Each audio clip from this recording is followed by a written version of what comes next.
when I was about 18, I was in the Zap Club in Brighton, and Alan McGee was there before he signed Oasis, but he'd signed Primal Scream at that point. And he gave me 2 bits of advice, which I haven't forgotten. One is, he said, the music industry is really small. There's about 3,000 people in it. It's inevitable we'd have met. And the second thing he said is, never forget, music is just about opinions. And I've kept both those bits of... it's just about opinions. Yeah. So everyone's got one. Everyone's got one, yeah. Why We Bleep is sponsored by Signal Sounds. I was watching Top of the Pops last night, and a group of young, likely lads were making what they call music these days. They were dressed like they were in a Keep Fit class and nodding their heads like hungry chickens. I must say, it all looked rather fun, and so I've headed to signalsounds.com to get the requisite blinking boxes one needs to achieve national fame these days. I've got a Neutral Labs Scrooge. Slap my beats up. This one's a snarling wild animal that you can keep at home for your own amusement. I've got the SDKC Instruments Auto-Regressive Synth module. It just bloody well makes music all by itself. Figure that's a Christmas #1 right there. I've got the Future Sound Systems Crick here. It's like a beautiful cyan space lab with the scissor and the DNA and the cuffug and the filter. And I just love pushing the little pins in, and God, my ears are bleeding, but I like it. And to rid them all the little bits off, I've got the A to V LX Euclid. It looks like Don Buchler's wet dream. Euclidean rhythms. That's my ticket to a #1 hit. Although my first efforts sound a bit like a dog shitting in a bin, I'm waiting for the call from BBC Television Centre on Monday. So if you're living in a profound state of musical denial but happy doing so, visit signalsounds.com. That's signalsounds.com. Why We Bleep is also sponsored by thonk.co.uk. Now this month, Steve from Thonk wanted me to let you know that the Music Thing workshop system is now unveiled and able to be pre-ordered.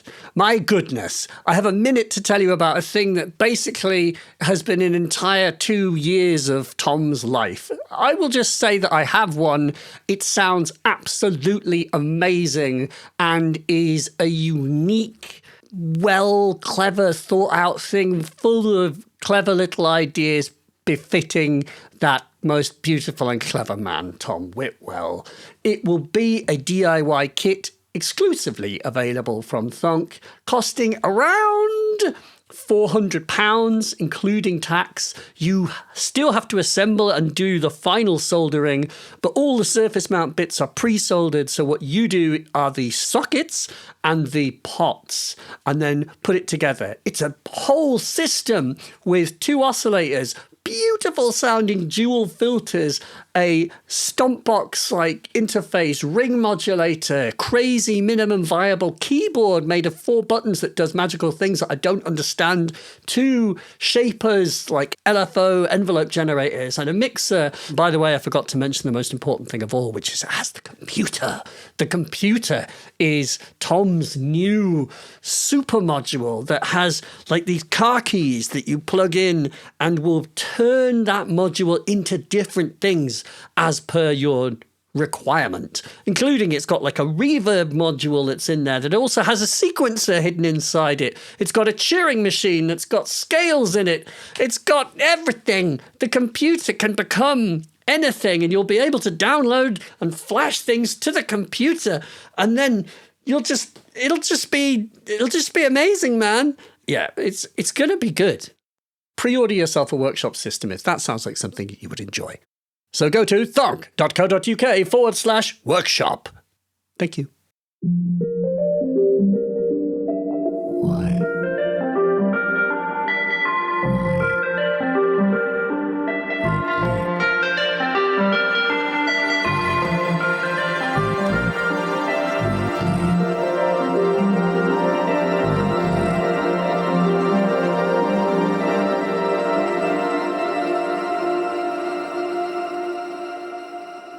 Hi, Bleepers.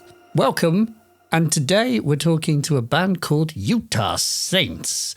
I don't know how old you are, but I'm a little bit too young to remember Utah Saints when they came to fame in the United Kingdom in 1991 at a time of global hypercolor t-shirts, Sonic the Hedgehog, Naked Gun, and generally the just peak wonderful times. I was 8, 9 years old at the time, and so wasn't really clever enough to like music that the Utah Saints made, which was basically rave. Utah Saints are a band that came out of the whole rave scene and were contemporaries of The Prodigy.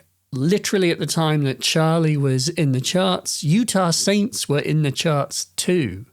And they had two kind of major sort of breakout singles. The first one being What Can You Do For Me, which sampled Eurythmics. And the second one, Something Good, which samples Kate Bush's Cloud Busting. And I believe, if Wikipedia is to be believed, that that was the only time that Kate Bush has authorized someone to sample her. Such was her approval of what Utah Saints did. And this conversation is basically a conversation about becoming famous for making ravey electronic music on a national scale, right at the kind of peak, I would say. I mean, as far as I know, because I was too young and not cool enough to be interested in it then, because you did have Prodigy in the charts at the same time, peaking higher than Utah Saints did. But there's a cultural phenomenon that happened in the UK at the time. You know, this is obviously before the internet, or, you know, and there was a thing called Top of the Pops, basically a weekly show where on national television, the top 10 chart-topping pieces of music would be presented in a kind of countdown. And so you would see bands performing whatever was in the charts. And not everyone liked Top of the Pops, which is to say that there's an element like Top of the Pops' commerciality and some notoriety that surrounded it. Namely, there's a whole thing about miming on Top of the Pops. Many bands would mime when they would go on. They were not permitted to actually perform their songs. And I do mean that they were not permitted. It's not like they didn't want to. They weren't allowed to because of the nature of the format of the show. And in this conversation, Jez and Tim from the Utah Saints will talk about this because Utah Saints went on Top of the Pops. And I mean, they went from a cold start to Top of the Pops in a very short amount of time in the 90s. Like a few months. And interestingly, the Prodigy did not want to go on Top of the Pops. And I think that Utah Saints get a lot of flack, or at the time got flack, for being on Top of the Pops and having to do what they did on Top of the Pops, which I think is incredibly unfair, if you ask me. And I hate it when people do this in like things, but where they say, it's a good idea if you watch this. Before you go ahead, stop what you're doing and watch their Top of the Pops thing. But you can or can't if you want. I will link it, in the show notes, and in YouTube I will link it. It's only like 3 minutes long, and it's so fun and joyous, and it just exemplifies the music that Utah Saints make, which I think I believe at the time there was this kind of like, you're like a manufactured band, which they absolutely weren't. They were just two dudes with an Atari making music themselves, basically in a bedroom. And they just got really successful quickly, and they agreed to do this show. And so this is an opportunity to talk to someone from like back in the day, able to tell the story of what it was like to be successful, before it all turned to shit, in short. Pardon my French. But Utah Saints are still around, and this conversation is in celebration of a 30th anniversary record that they've just put out. And so I'll link to that below. If you're enjoying Why We Bleeps, please do consider sponsoring on Patreon. That is patreon.com/MylarMelodies. I really rely on you to help me pay for the time that this takes. So I sincerely appreciate it if you can consider that. And if not, tell your friends if you can. Tell your friends if you enjoy these. And I will speak to you more afterwards. But first, let's learn what it was to be successful making electronic music on the national stage in the early 90s with Utah Saints. Utah!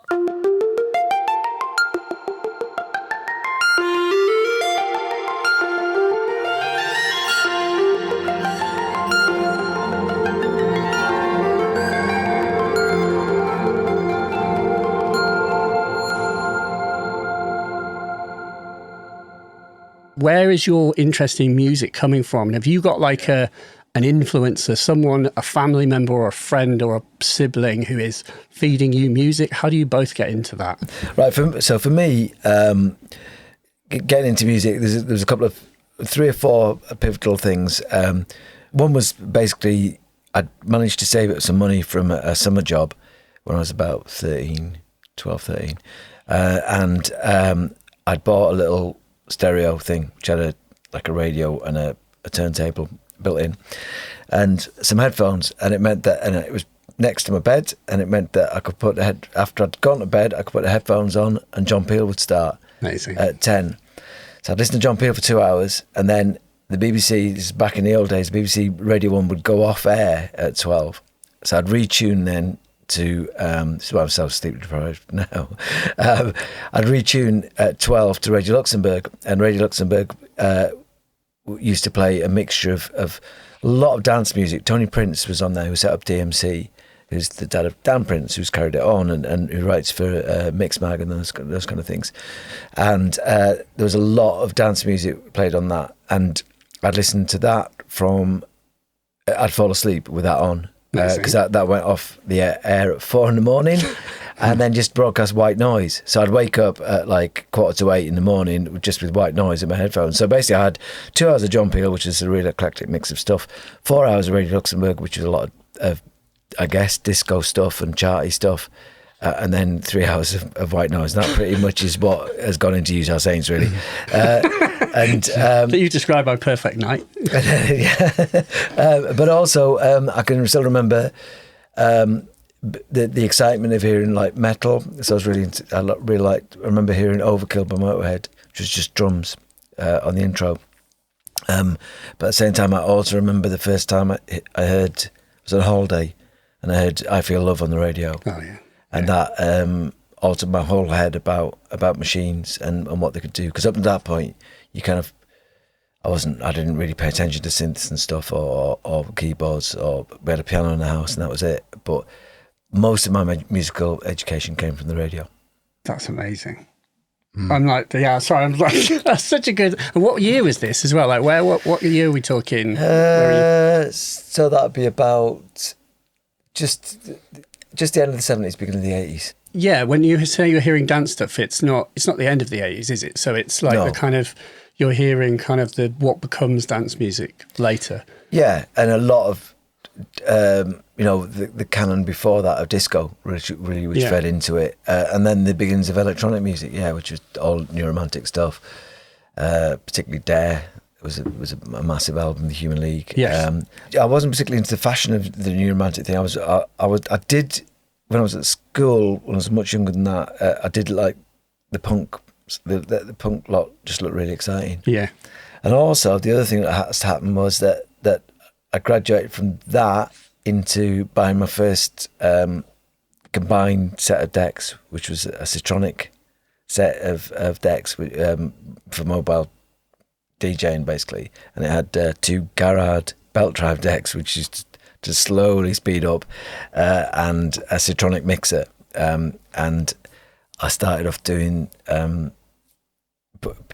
basically hiring the local village hall for about a £5 and charging 50p in, and started my own night when I was about 15, and then started advertising in the paper for mobile disco work, DJing anywhere, and I didn't have enough records, so I started going around pubs and buying the old jukebox singles, because jukeboxes used to be a thing, and that's how I built up my first record collection of 7 inches. And so I had all the chart stuff from before, because I bought them off off pubs. So I'd got a real mixture of stuff happening, because at that point, if I was out DJing, I had to play chart stuff mostly and a bit of disco, bit of disco music. And I started buying Record Mirror and reading all about the kind of disco music that was coming out. But at the same time, I was really into my metal and rock. And I went to see Thin Lizzy. I went to see Thin Lizzy live, and Thin Lizzy live, the first 10 seconds of that made me realise that's what I wanted to do for the rest of my life.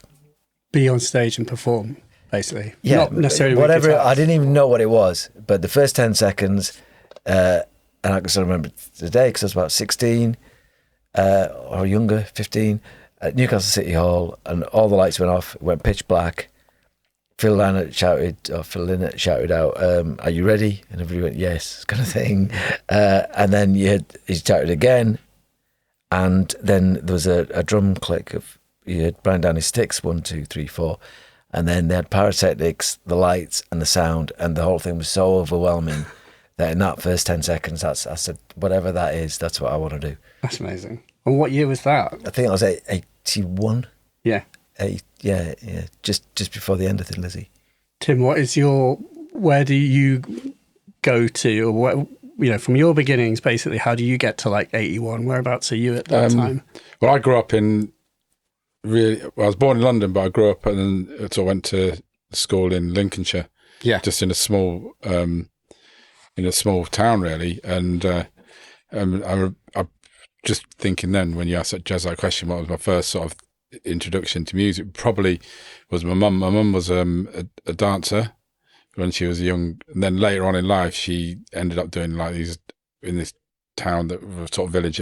She did like an exercise keep fit classes, and she used to put tapes together every week for her classes. So she used to she'd buy music. So my mum was quite cool. So she'd buy like a lot of disco albums and to make tapes for her classes. And so that was kind of the music I listened to at home. And I always kind of like, I just always liked dance music, really. And I was never really into the sort of the rock sort of stuff like jazz was. And that was my introduction to music. And I remember getting into the Depeche Mode when I was at school.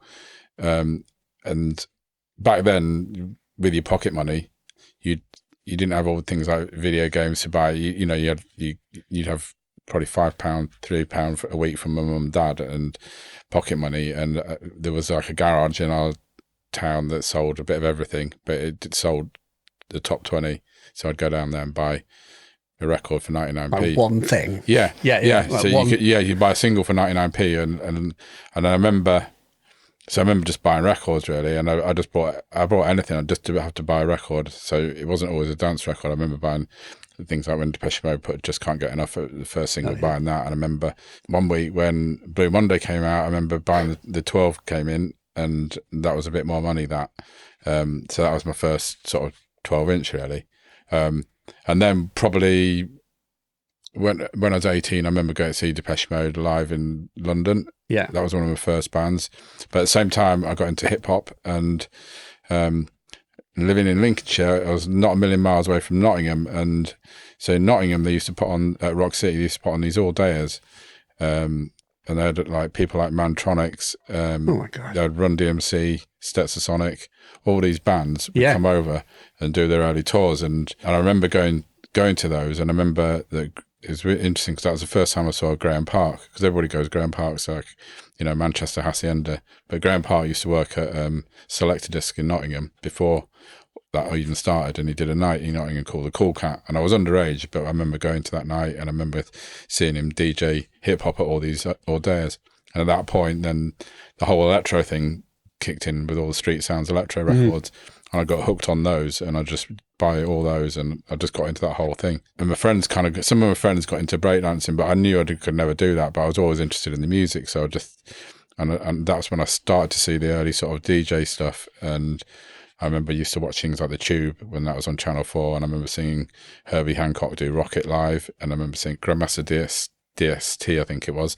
He was his DJ, and that was just in things like Buffalo Gals, Malcolm McLaren, all that early stuff, and that kind of blew my mind. And so my mum had as Jez said, my mum had a belt drive turntable, and I remember taping the top 40 and then getting records, and the top 40 would be playing on a cassette, and I remember having the belt drive and trying to think, right, could I keep this in time in my hand? And that was my very first stuff introduction.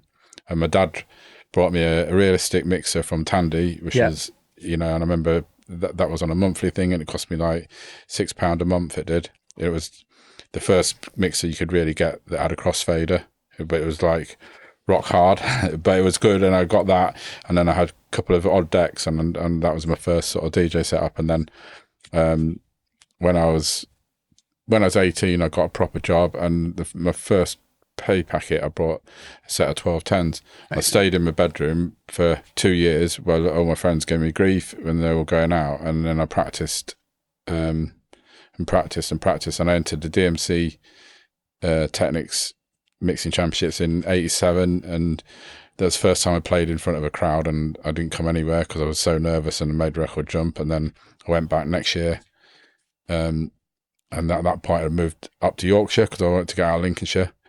Leeds was too big for me, so I moved to Harrogate, and I was in 1988. I was living in Harrogate, and I entered the Northern Heat of the DMC, and I won it.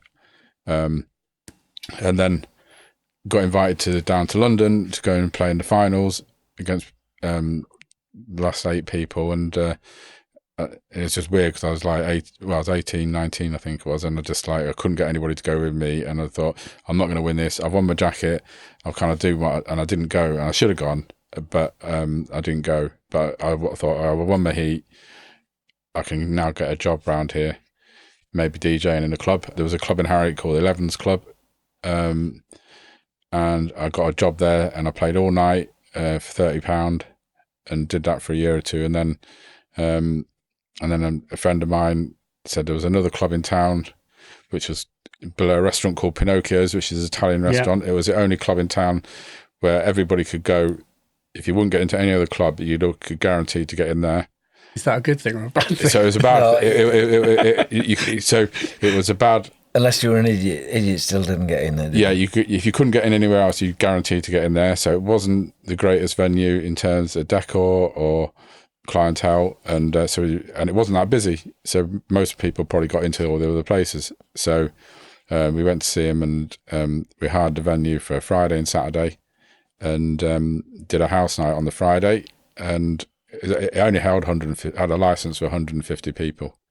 But it did really well, and I did a house night on the Friday, and my friend said we need to do something different on the Saturday, and he kind of knew Jez a bit, and Jez had a night in Leeds called the Mile High Club, which was playing disco.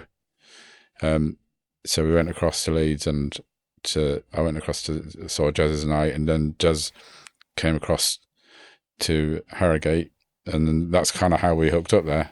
But in between that as well, I'd sort of had while I was in Harrogate, I kind of went to a few studios, and I didn't really know what I was doing, but I went to a studio in Doncaster it was, with another friend, and I made some tracks, and this came out kind of on a label in Sheffield called Ozone, which is kind of like, it was like a bleepy sort of Sheffield sound. Sounds great.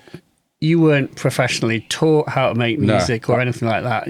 Who was at that time? But how did you do it? Like, how could you just? So I just went into a studio with a bag of records and with an engineer, and I said, right, can you take that loop there? Can you take that? Can you take that? Oh yeah. And it was all sampler based. It was. Yeah.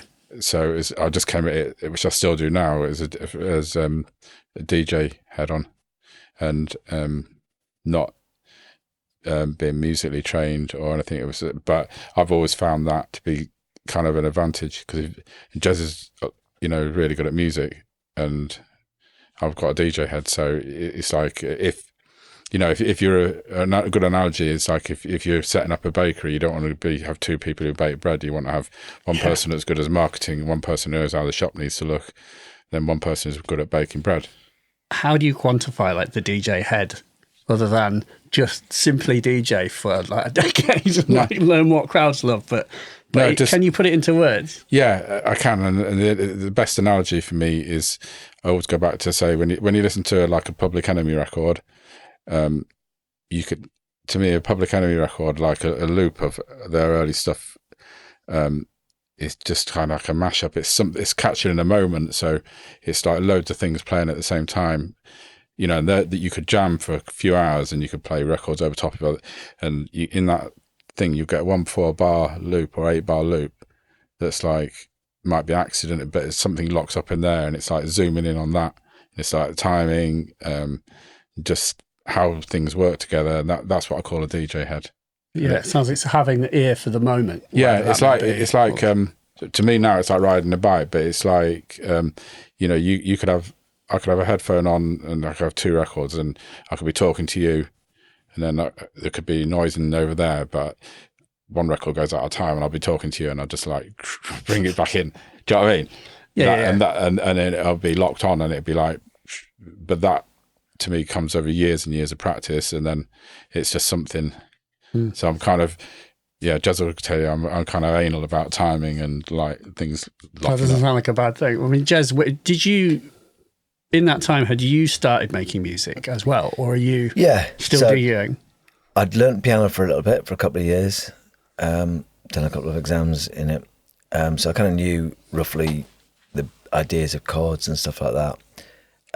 And then I came to Leeds to go to uni. But the only reason I came to Leeds was because they had a sabbatical entertainment secretary, which meant you could take a year, get paid for it and book all the bands. And that's what I wanted to do. But I got here and realised a lot of politics involved in that. So I started my own thing in Leeds, a musicians collective that I took on from Simon Denby, who was in a band called the March Violets. And I started a musicians collective. We were about 420 people, paid £1 each, and we bought a PA and dramatics. Drum machine. 606. 606, yeah. And I got a bass and I couldn't play anything particularly well, but I realised that, and I'm taking nothing away from bass players, good bass players are amazing, but for me, the easiest way into a band was to play the bass because it was one string, one note at a time, no chords. I got into chords on basses later after analysing what Lemmy did in Motorhead, but most of the time it was the kind of easiest way in. And then for keyboards, I also had an SH at 101. Yeah. And I learned pretty much everything about sequencing from that. And the first thing you do is put in I Feel Love and you make that work. And so it had a 100-note sequencer in it, and you had to trigger each note from an external source. So you had to trigger each note from a drum. From the 606, From the 606, yeah. And I had another drum machine. I had a Korg drum machine for a little bit, and I've forgotten which model it was. But anyway, the SH101 was a really good entry-level synth because it did pretty much a little bit of everything, and you could get your head around an envelope and a sonic envelope, you know, and you get a synthesizer. You could get your head around the very basics of synthesis because you had to make your own sound on it. But for me, the most interesting thing was the sequencer, 100-note sequencer, but to get to do 16th, that made it into 96. And then there's about the only thing I could do at school that was maths. So I'm quite good at counting beyond 4. And so sequencing has always been great for me because it's multiples of 4 basically, as long as we stay in 4/4 time. And so I started making those kind of noises, and I'd got to Leeds and very quickly I was in a band. I bumped into a guy, I went to see a band called Bad Brains, who a full-on punk band, a bit of a legendary punk band, and I thought I was a punk until I walked into that venue, and then saw some real punks and kind of crapped myself. Oh no, they outpunked you. They outpunked me, and but there was about 40 people there, and one of them was this guy, American Chris, who was from America. And guess what his name was? American Chris. So, and he and I became good friends, and he said, "I'm in a surf band. We need a bass player. Do you want to try?" And I said, "Yeah." and that was like playing surf music. And I was looking for other bands as well, and but the surf band got a deal with Cram Discs in Belgium, and I also joined this other band called Cassandra Complex, who were a kind of electronic punk band, and I was playing bass and keyboards for them, and they loved the idea of noise and excitement, and they were heavily influenced by bands like Suicide. So it was a lot of distortion, a lot of early synth stuff. I had a little Casio keyboard that I'd completely destroyed, basically, but I'd gaffer taped a big. Used to do a pedal in Tandy called a Suzz pedal, which was part sustain, part fuzz, which is why it's called Suzz. But basically, you put the Casio through that, and it just made this huge sound. So I was in both bands. I dropped out of uni because both bands got signed. Cassandra Complex had 2 #1 indie singles in Germany. Surfing Dave and the Absolute Legends, which was his surf band, had a deal with Crown Disc. So between the two bands, I did 168 gigs in 1 year, and that was my kind of baptism of fire of touring between the two bands. The surf band, I left and stayed with the Cassandra Complex for another year. The guitarist left and joined the Henry Rollins band. That's how kind of diverse we were, and we're still in touch now. But it just was great for me because it was such a melting pot of ideas being in Leeds.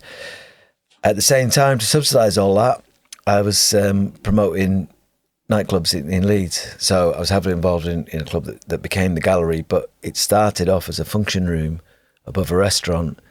And me and 3 friends, everybody who lived in the same house, basically, we started this night called the Mile High Club that Tim mentioned earlier, playing disco and funk.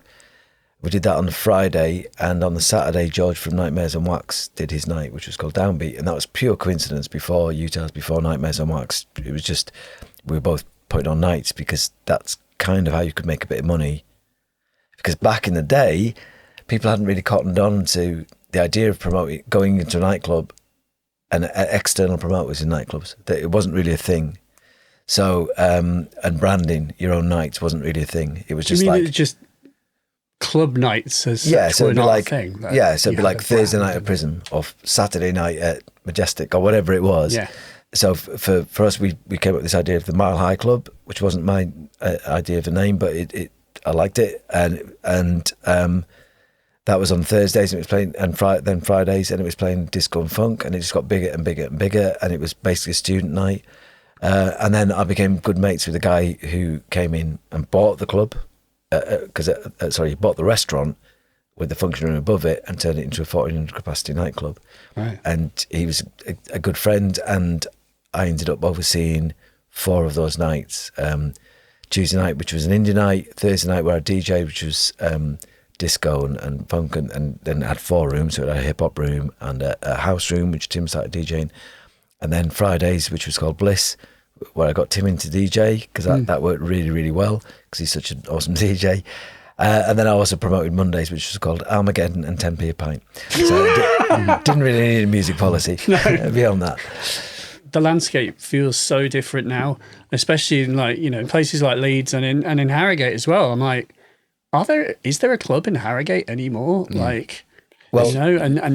In Leeds we have had so many legendary venues that no longer with us, and important nights that are gone. And I suppose it's that. I'm curious, what is your experience of that time, and how easy or hard it was to do, and with a bit of a mind to what it's like now. I'm curious what your take is. It was before. Well, the big thing for me is it was before the internet. Yeah, and the internet has had a massive impact on everything. But it was also different licensing laws. So you'd have all the pubs would shut at 11, all the clubs would kind of open at 10 and then shut at 2. Yeah. So the licensing laws meant that you generally, and pre-internet, so the way you had to meet people was at the pub or in a club. That was a big part of it, was the social aspect of it. But also it meant that if you went to a nightclub, if you got in at 11, you only had till 2. So if you're going to make things happen, memories and stuff, and meet people and have a good time, you had to do it in those 3 hours. Yeah. Now, It's actually not a lot of time, is it? Now you think about it. which isn't a lot of time. Yeah. So no, so you had to come in with the kind of the attitude of, right, stuff's going to happen, whatever that is. 10p a pint. 10p a pint. So Whereas now everything's set up kind of. it's very different now. So Yeah, it's, everything's kind of arranged before. So even if you wanted to meet somebody, you probably have contact with them online. Yeah. So you, do you know what I mean? You wouldn't probably, be like, let's just go to the pub and see who's so there. nobody. Do you mean it's that way? And so and music as well. It's like you didn't have when we were playing these early records out. Like I'd go, for example, every week. I'd drive over to Manchester, go to Leeds, and I could hunt down different records in Manchester or Liverpool that I couldn't get in Leeds, or go to London, and then these were white labels, so there might be 500 copies or 1,000 copies, and then I play them out. But the only way people could hear those records, it wasn't YouTube, and you couldn't, nobody's ripping stuff. It was like the only way you could hear these records out was to go to the clubs. Yeah. Or buy tapes, and you would go to the clubs because at the end of the night, for example, at the Hacienda, people used to go and buy tapes, and everybody would copy the tapes. And if you got this tape, and you get mixtapes and proper mixtapes, and you buy them, so that was the only way you could hear the music and do it. And it has changed a lot. And you could put a night on. You could go, right, I'm going to start a house night on a Thursday night, and chances are you do all right. That's whereas the key thing now for me, you could start a house night on a Thursday night and no one's going to turn up. Yeah, I honestly feel like there's nothing harder in the music industry than putting a night on at the moment. Yeah, and you don't have, know what I mean? and if to pack a night out now on a Thursday night, you'd probably have to spend quite a bit of money on a big name guest who hasn't played in this town for, and then your ticket's going to be £20. Whereas and all the associated online marketing you have to do. You have to be a master of that. Whereas you put a night on, you wouldn't necessarily have a name DJ. You put a night on and you do some flyers, and people would come. Is that because people were just more bored? Like, honestly, did people have less to do at home, or why were they more inclined to go out then than they are now? Well, there's a few reasons. I think initially it was going out was a social aspect of it, but when rave kicked off specifically, so the clubs I was talking about were sort of started about 88, 89, and then by 90 you could feel something was happening in the kind of rave scene, and then by 91 it was full tilt. Everything was just flat out. So I know people who'd everybody was looking for something to do, and it wasn't boredom. It was the fact that this music had arrived and you felt part of a movement, and it wasn't particularly political, other than it had a commonality, and the commonality generally was based around music, a feeling of a communal experience, a feeling that you were doing something that was underground and sort of new, and there was drugs element to it. Do you mean as in the drugs were A, exciting, or B, also ecstasy has as one of its key properties is a unifying empathic drug that makes everyone love everyone else. Both things. It's amazing. Both things. So we were heavily right in the middle of it. And it was a whirlwind because the Utah started, we met in March 91, August 91, what could you if we went top 10? So that's how fast everything happened. And then in August you had a top 10, yeah. So that's how stupidly crazy everything was. And it was just, and it got that the track, it was when records would go viral. Yeah. But physically. Old school viral. Yeah, old school viral. So physically. But also, people wanted stuff to do. So I know somebody who had a 21st at in a warehouse outside, it was 18th, anyway, 18th or 21st, at a warehouse outside Manchester.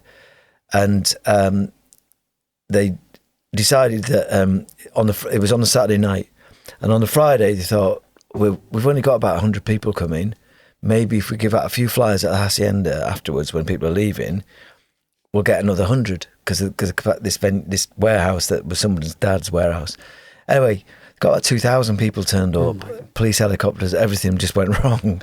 And that was how viral stuff would go. And you get convoys of cars, people get in cars and set off on the M62 not knowing where they're going, waiting for a phone call of somebody saying, there's a sound system. I remember finishing a night in Harrogate, and then and it was just finish at like 2:00, and then everybody's going, "Oh, there's something going on over down at Poole Bank," which is near on the way to Otley. When you got the hill, and so it's just a massive convoy, and get out there, and there's like.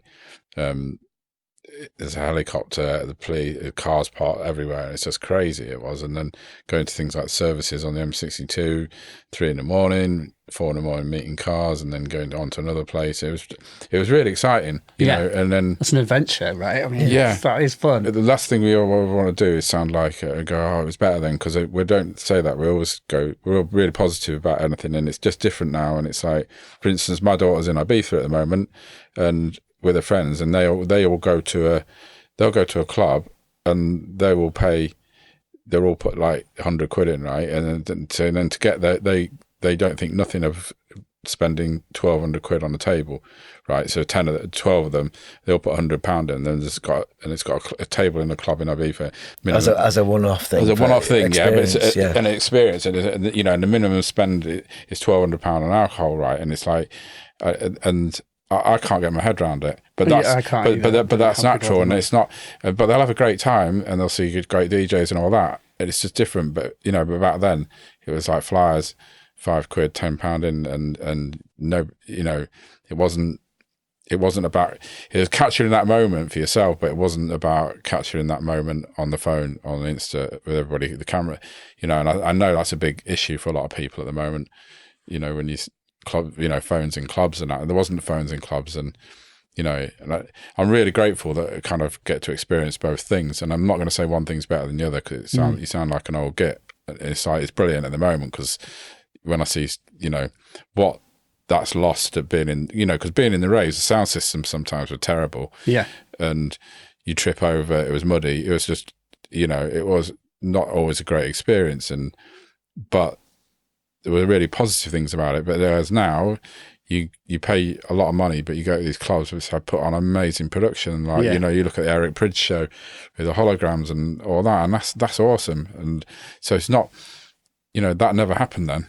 And the sound systems are better. The sound system's amazing. They do sound amazing. Yeah. So it's brilliant now. It's like, it's great. It was great then, and that kind of set everything up to where we are now. But it's not like it was better then or it's better now. It's just, it's awesome now. It was awesome then. But I suppose just to return to that final point, is that thing of putting nights on now feels like it's so prohibitively difficult. And there's this worry that culturally you lose. You see in Berlin, for example, from what I see from the distance, there seems to be a kind of almost an encouragement from like council level for the cultural significance of clubs and venues and the nights that happen in them, because they know it brings people in, and it has cultural significance. And I do not feel that from in the UK. You have the sort of Thatcher government and the whole, all of what happened with the Conservative Party basically coming down on this rave, the acid house thing. And there does not seem to be the same provision.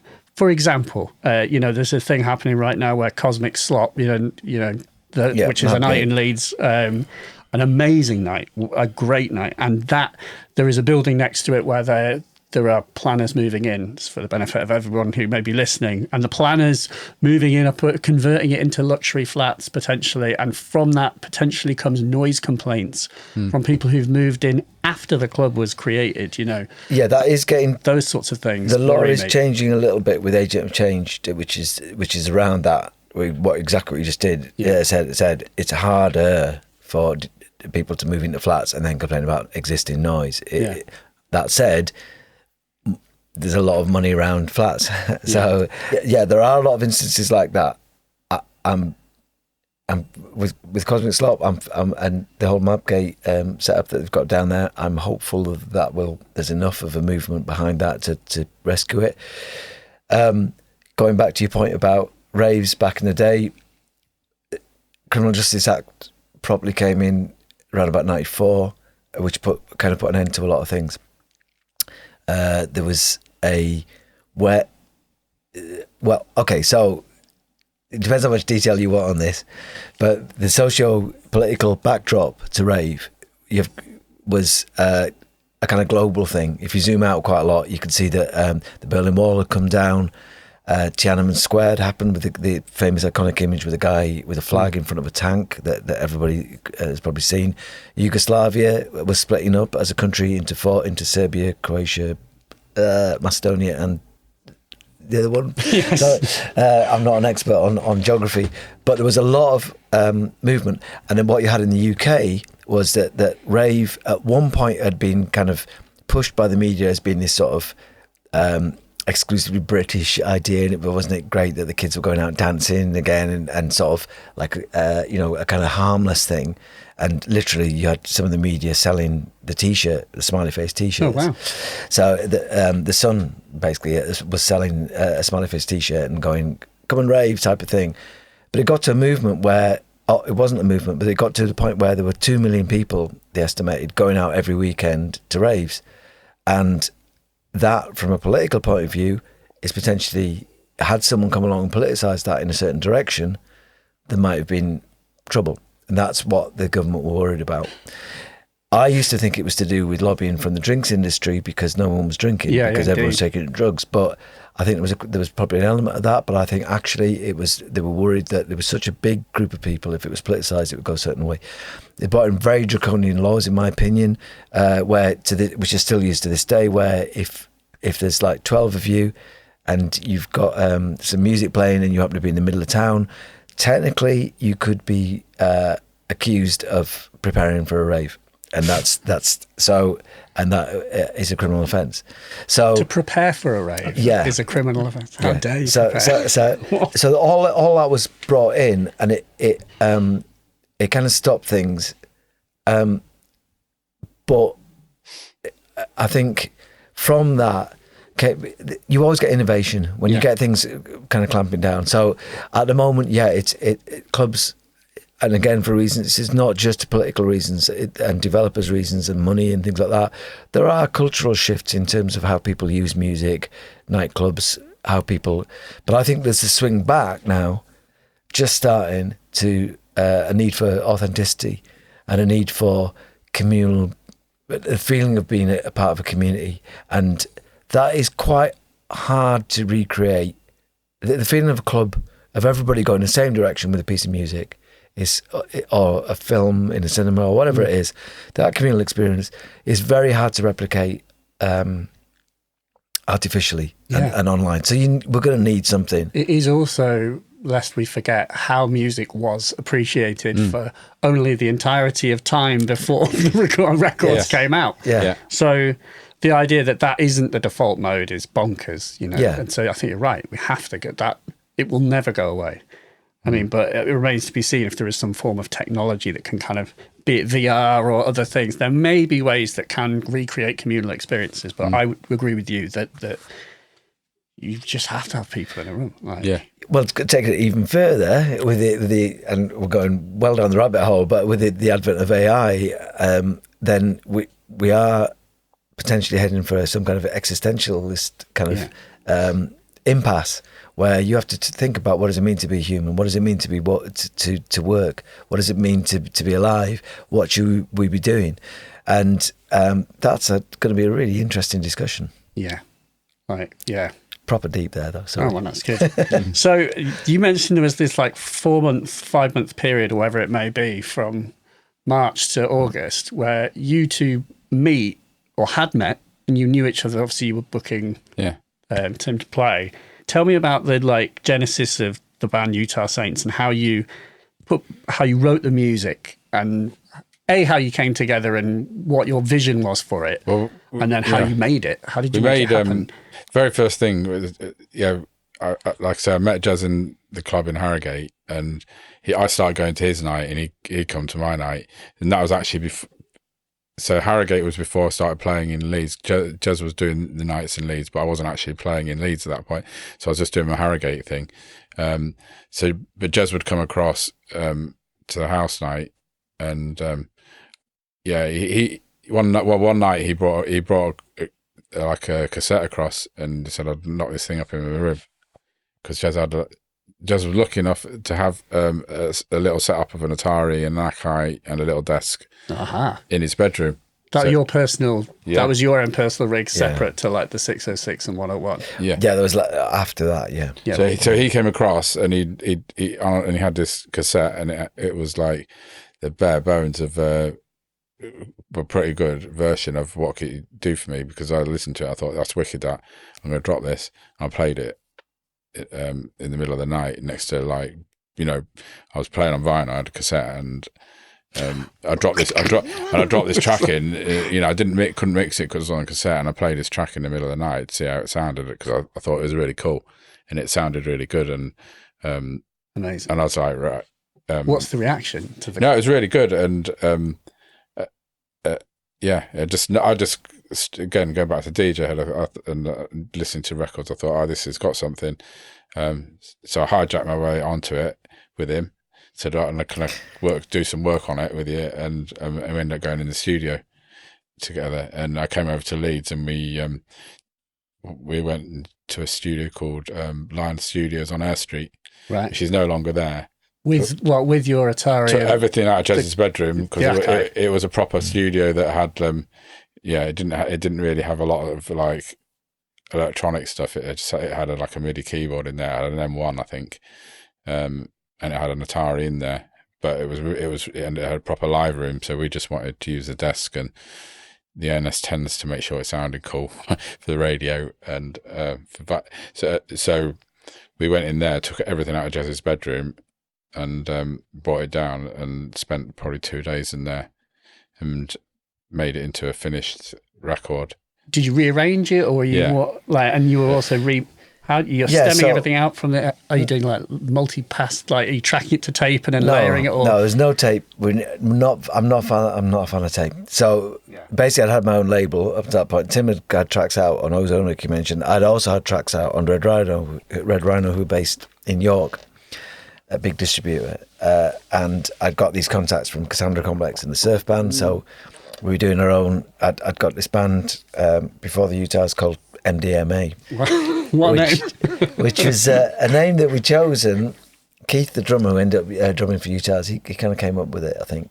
But he'd found this drug that had been used in the war, which was a truth drug, and it was also known as ecstasy, and the formula was MDMA, and this is before acid house. Is it? Wait, are we talking about the same drug, or is it? Yeah, it is the same. It's the same it was drug. used as a truth drug. But did it just make people sort of relaxed and groovy? And just my friend, I can claim anything. Yeah, exactly. Okay. So, I don't know whether it worked. I'm not privy to the scientific research about whether it worked as a truth drug, but yeah. So, and we thought, right, if people ask us, we're going to say it stands for Mega Disco Metal Allegiance, which is MDMA. A bit like Lucy in the Sky with Diamonds, basically.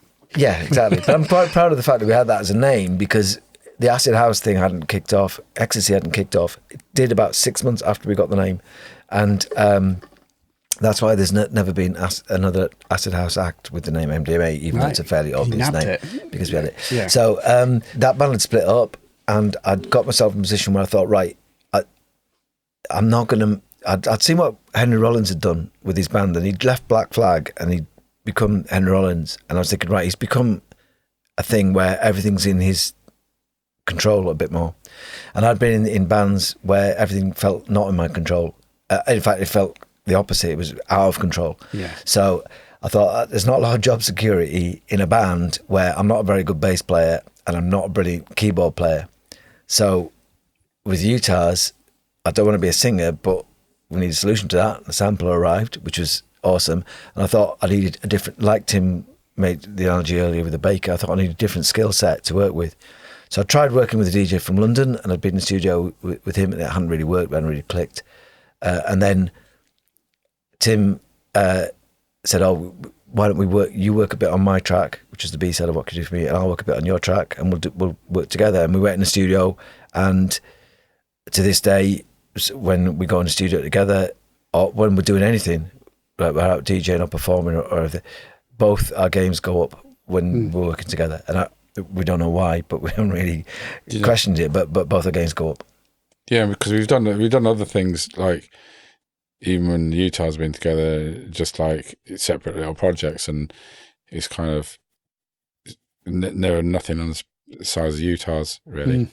Yeah, Jez is right. When there's something that kind of clicks, and I think it goes back to right at the start of this conversation where, when we were talking about our musical backgrounds, because they're so diverse, and that kind of comes across.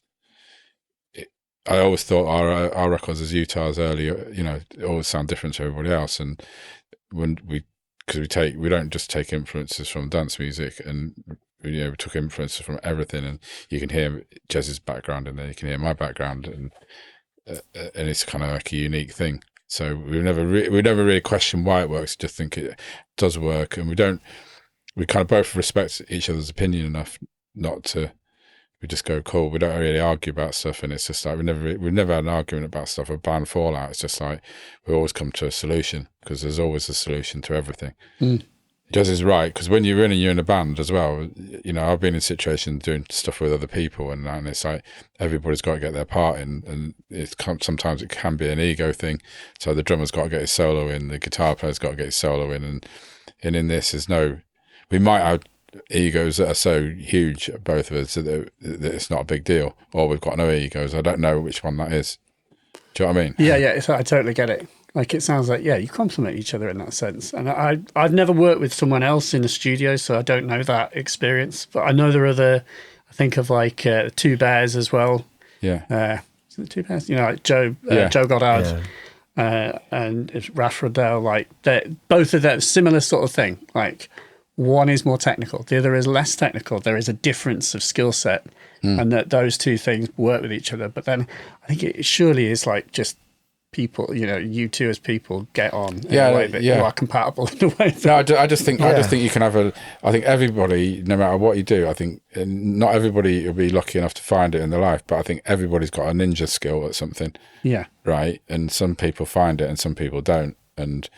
But I think, you with making music and that, it's taken a long time to realise that, but you don't have to be king of the castle for everything. And it's like you can bring one thing to the table and work with somebody else and collab.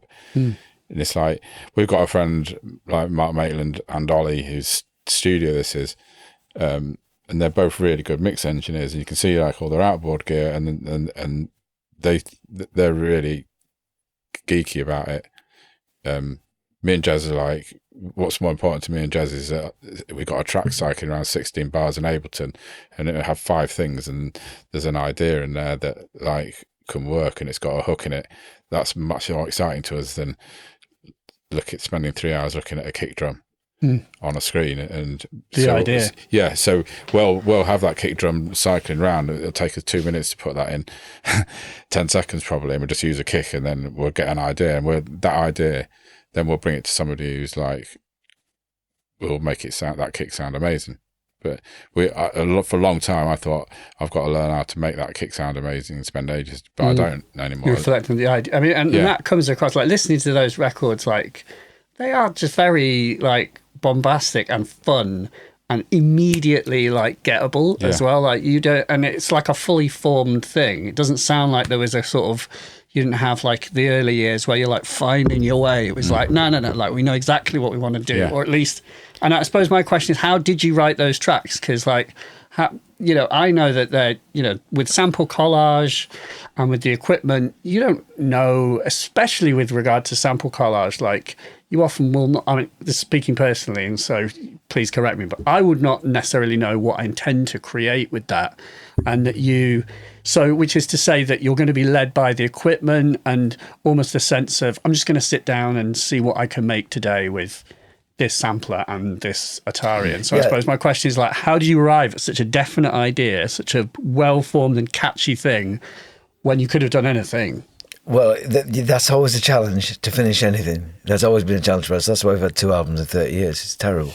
But it's the last few years have been really good for us, I think, because we started reflecting a lot more and becoming more relaxed with our process, and more relaxed with this idea of being artists and being, and kind of going, actually, we're good at this and we can keep going.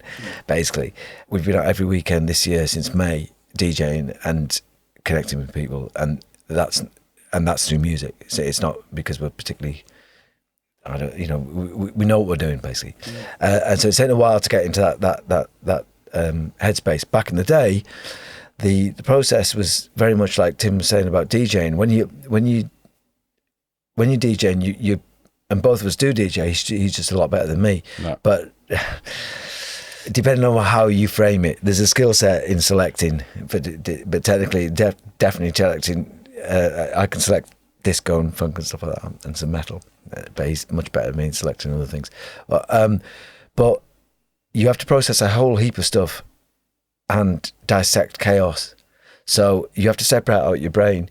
So when you DJ, a lot of people, and there are people who DJ by pressing the buttons and interacting with the crowd but when you're DJing in a club, or we did 10 years at a place called the Elba Room in Leeds, and we did every weekend for 10 years, and we kind of regrouped in the middle of Utah's career and started a night without mentioning Utah Saints. It was just me doing funk, starting with funk, then going to disco, Tim coming on doing house and hip hop, and ended up at drum and bass. So between us we did like 5-6 hours every Saturday, and it's really exposed. So you get people coming up going, have you got this track, have you got that track, have you got, and we didn't make anything about us being in Utah's at all for the first 3, 4, 5 years, and or certainly for the first 3 years. So what you're processing there is you're playing a track that's coming out front really loud. You're trying to look at the dance floor to see how whether people are dancing or leaving the dance floor or coming onto the dance floor. You're then listening to something in your headphones. You'll have a member of the public that you're trying to talk to, and you'll be all the time processing what goes with this track that I'm playing out. And is it going down well? If it's not going down well, I need to change tack. So I need a track that will go with this, but will take me off in a different direction. So ideally, we were trying to get from 96 BPM funk to 180 BPM drum and bass over 5 hours without any jarring at all. So you're kind of constantly thinking, what will go with this? What will go with that? What will go with this? So you then throw in a dance sensibility and a pop sensibility. You end up at Utah's. So we start with some drums, then with a bit of bass. We never made things easy in sample selection. It's very rare we'll build a track around a sample. We'll do it the opposite way around. We'll start with bass and drums because that's the core of dance music. Then we try and find a sample. And back in the day, we were then limited by the tech because we had to find a sample that was vaguely in key, vaguely in time, and that we could manipulate enough to get in there. And luckily that worked with Analytics. But again, necessity dictated that we had to play it as a new melody because we had to get it to scan over a certain number of bars. And when she sings that intro, it scans, it's a couple of beats short of the full bar because the track kicks in. With Kate Bush, something good is going to happen. She starts with a ooh-I before the downbeat. So to get all those things to fit, technically, you have to start messing around with them. So basically, and to this day, we still use this technique and it's heavily influenced by the Shockley brothers who did a lot of the Public Enemy production, is where we'll start off with this complete chaos and Tim will go in and I'll have 15 things playing at the same time and he'll be able to hear what I'm trying to get at, because that's just the way the Utahs work. And then from there, we then start thinking about the traditional songwriting thing, which is the pop thing, which is all our tracks. And we only realised this a few years ago.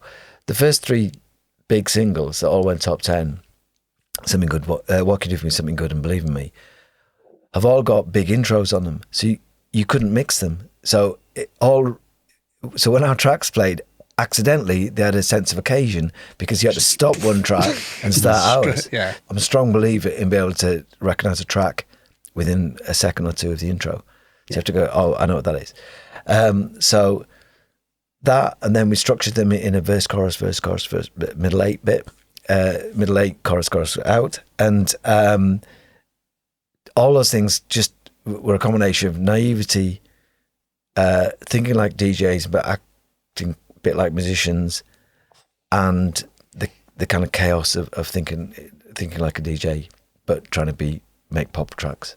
So again, we've taken all those influences we mentioned right at the beginning, putting them back into these tracks. Were you thinking about the legal repercussions of No. like just casually wanging Kate Bush into the archive? But what this is 90. Was it 91? Yeah. Yeah, Okay, well, what could you do for me was the first one, which had the Annie Lennox and it had Graham Guthrie. And I mean, going back to that, what happened was after we finished the track, our whole intention was like just to press them up. White label it. Yeah. And then under the radar. And then get it out to some record shops, Leeds, Manchester, London, possibly Liverpool, and then get the money back. It'd be on sale or return. So we'll go around the shops, like drop them off, go back 3 weeks later, hopefully they're sold or we'll take them back. If we've got enough money there, then maybe we press another one. And then I remember, it was in the first, after the first week or second week we got them back, I remember thinking, right, send one to Pete Tong. Me and Jez because Pete Tong was also, he had a show on Radio 1 back then still, and he was also running Double FRR, London Records. He was A&R.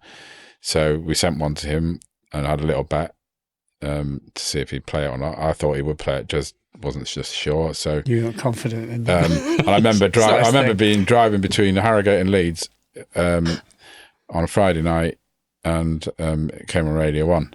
And that you heard it in the car. I heard it in the car. I can even remember exactly where I was. I was on the Leeds Road in Harrogate, just gone past the straight.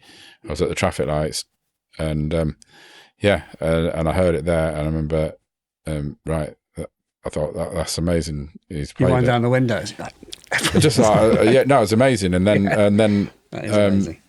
And then from then on Monday morning, like they got in touch because we put a phone number, we wrote the phone number on it in biro, and they got in touch, and a few other labels reached out, and but we went and took a meeting with Pete, and we thought, this is cool to do this, and we'll sign with them, and we signed with London, got a small advance, and made a video, but it was still like, a one-off rave record, but it was in the time when it was a bit like the Wild West for dance music getting in the charts, because it was back when, so people forget that like the top 40 was made up of singles, CD, I think at the time, that were sold between Monday morning and close of business on Saturday night.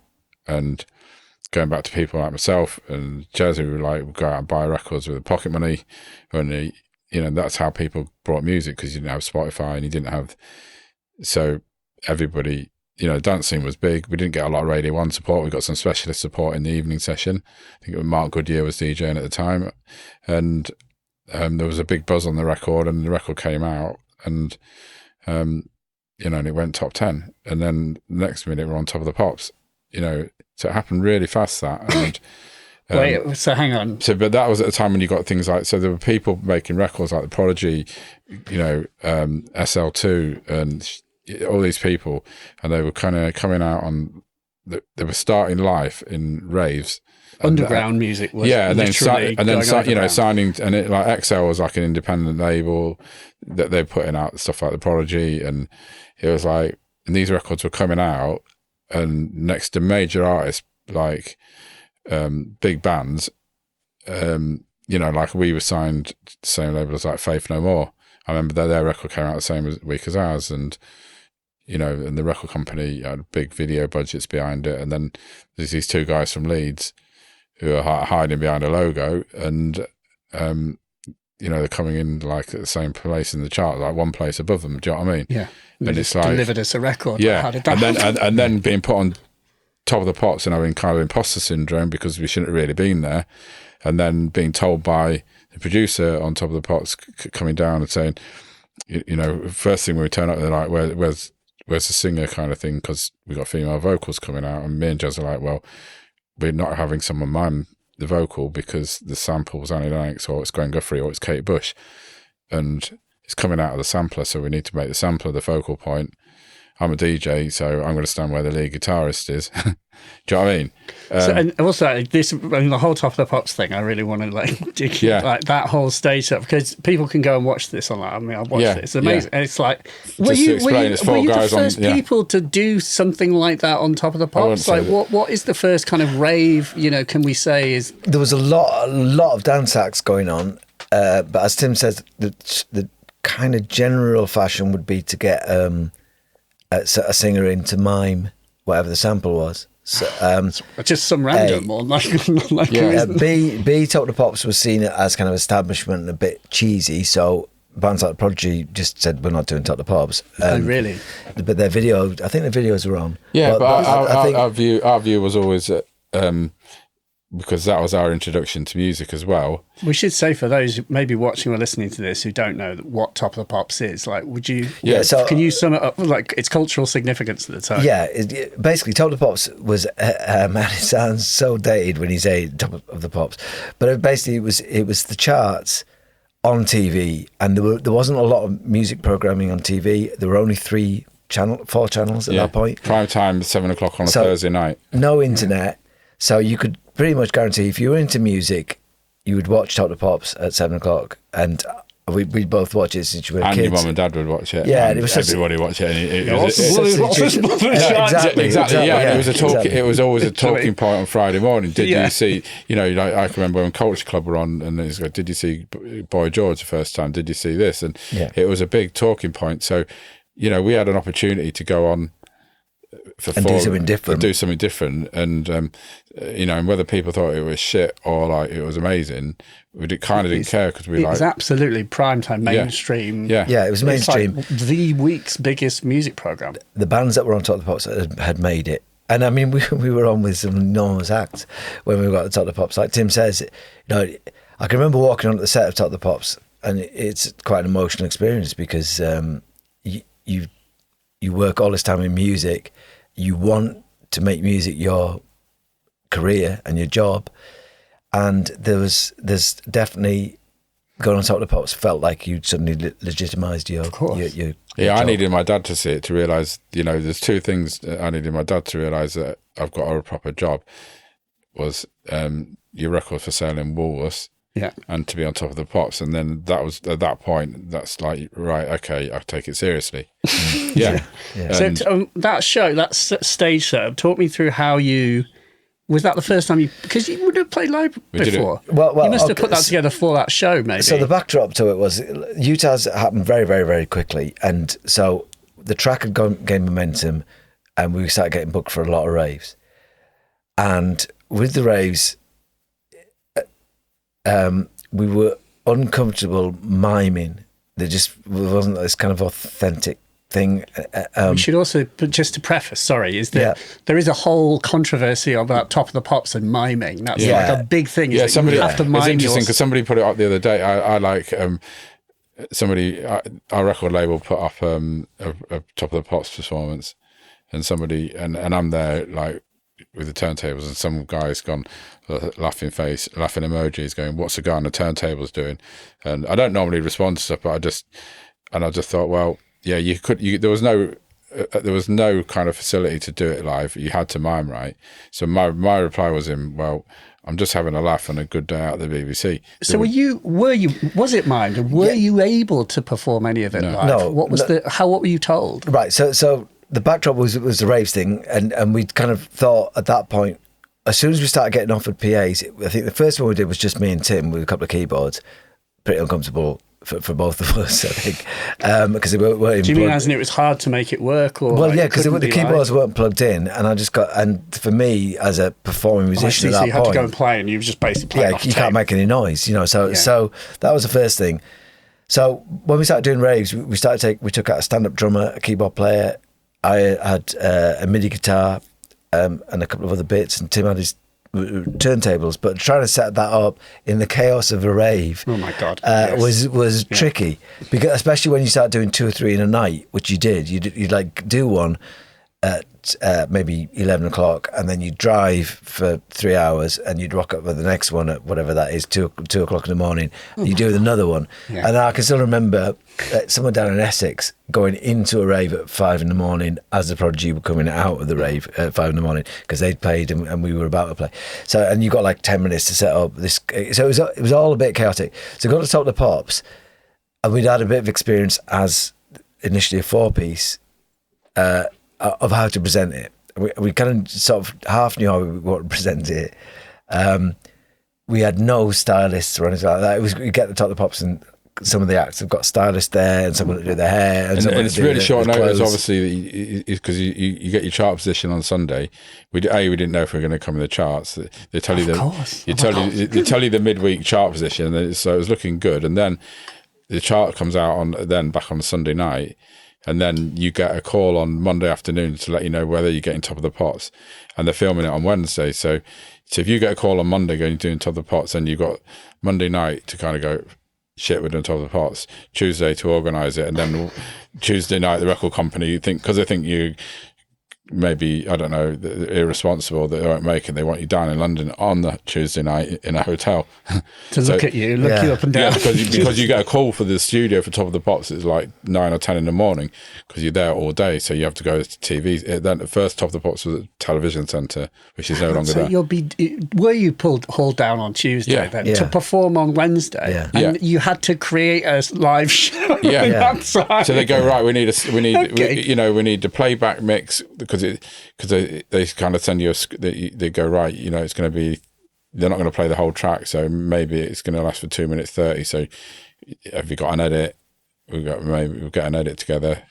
How are you going to present it? Send a stage plan down.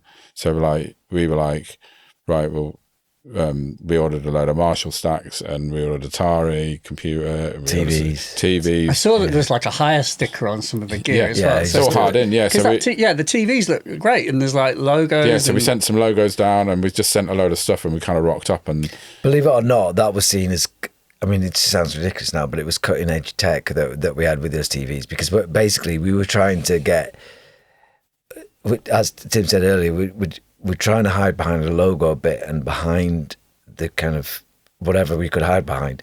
So the more we could confuse people watching about where the sound was coming from, the better.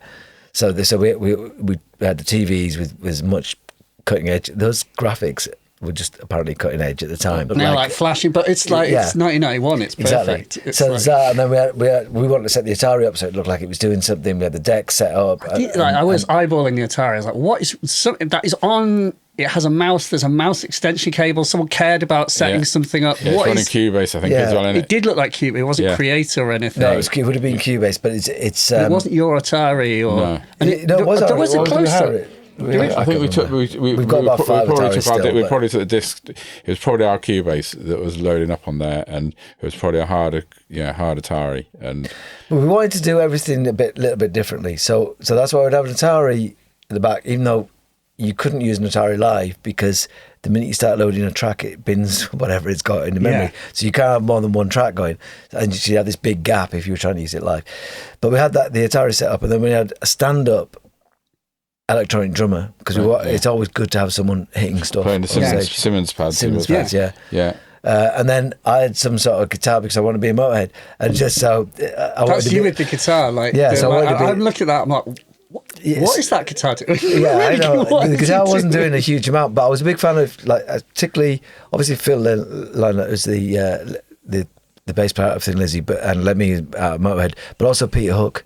At New Order and the lead guitar. So I thought, if I can kind of make it look like it's a sort of leadish instrument and stand around, but they had that Top of the Pops had to cut really to their credit. They took us on without having a focal point, without really, and they got into that, meant they had to cut really fast to make it interesting. And again, that goes back to the kind of sonic aspect, where we're trying to cut really fast and we're trying to get loads and loads of bits in. Yeah. To overwhelm people, so it all kind of worked somehow. And it's all camera scripted. So by the time you turn up for rehearsal, they've already worked out that this shot's going to be there, that shot's going to be there, that shot's going to be, so like, and then I remember with me, when they cut to turntables, and you never actually kind of met the producer. It's always somebody on the floor with a headphone on who come across and they go, producer says, so you do some run throughs. I remember then the producer came across, one of the people came across to me and said, producer says, can you make the vinyl look a bit more interesting? Have you got any kind of coloured vinyl or anything like that? And then I remember walking out of the BBC and walking to a record shop down the road and just finding a bit of vinyl that was exciting. It was like a metal band. It's Iron Maiden picture disc. Iron Maiden picture disc. And I brought that back. And I'm not sure if that's the first Top of the Pops, but it was definitely there is one where you've got yeah. like a white Kate Bush, like, is it right? There's like a white record that looks like it's got Kate Bush face on it. A Kate Bush picture disc, yeah. Yeah, so they were always just sort of kind of feeding out little comments, but basically, yeah, it was all, let's just have to give them the credit. We did get away with them not having because the only thing you could do on Top of the Pops is sometimes they did introduce a live vocal. So on one of our performances, we had Keith, our drummer, who actually did the famous Utah Saints. The shouty Utah. He actually did. That is live, isn't it? And he actually did sing it through a megaphone, and it didn't sound the same because obviously the version we had was we pitched up and we messed around with it. But he just sang Utah Saints live. But it was Keith, the drummer, and he actually did do the Utah Saints thing, and that was the live element. So they were happy with that. So that was because it went from they did introduce a thing where you had to do one live element thing.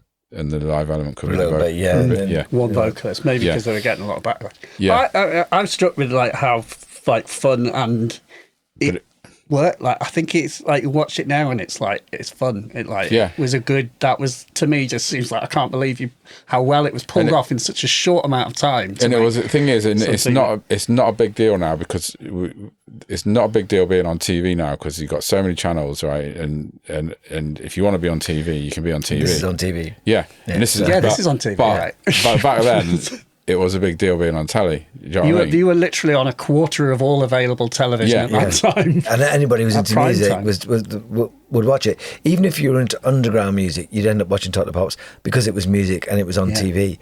It kind of always backfired on us slightly with Utah Saints was that we were throwing a lot of visual messages out all at the same time. So I think perhaps with the benefit of hindsight, had we had a professional stylist or something like that, we'd have probably just pushed forward the tellies, or we'd have all done something similar. But we had so many different things there going on, didn't we? But even with the music, you say we didn't. We could have gone an easier route, and we could have just made more house records. And then on our fourth, we had a track called "I Want You," which sampled Slayer, which was down tempo, and that was on our album, and we got on Top of the Pops with that. And that was basically like a down-tempo beats track with a metal sample.